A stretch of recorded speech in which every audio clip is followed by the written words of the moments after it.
Congress is working very hard on crypto market structure legislation, Bitcoin, all of them, which I hope to sign very soon, unlocking new pathways for Americans to reach financial freedom. And I did it for two reasons. Number one, I thought it was politically good, and it was. I got tremendous political support. But more importantly, China wanted that market too. It's just like they want the AI. And we've got that market, I think, pretty well locked up. If I didn't do it, Biden was totally against it until before the election, when they realized that, there were millions of people voting against him over crypto. And all of a sudden they loved it very much, but it was too late. They blew it. But it is politically popular, but it's much more importantly, we have to make it so that China doesn't get the hold of it. And once they have that hold, we're not going to be able to get it back.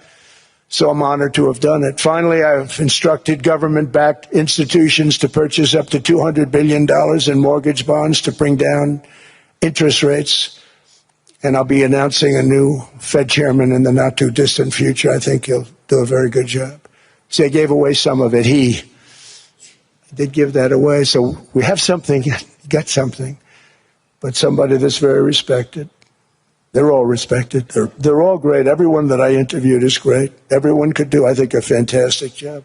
Problem is they change once they get the job. They do. They're saying everything I want to hear, and then they get the job. They're locked in for 6 years. They get the job, and all of a sudden, let's raise rates a little bit. I call them, sir, we'd rather not talk about this. It's amazing how people change once they have the job. But it's too bad. Sort of disloyalty, but they got to do what they think is right. We have a terrible chairman right now, Jerome, too late Powell. He's always too late. And he's very late with interest rates, except before the election. He was just fine for the other side. So we're going to have somebody that's great, and we hope he does the right job. Last week, the average 30-year mortgage rate dropped below 6% for the first time in many years.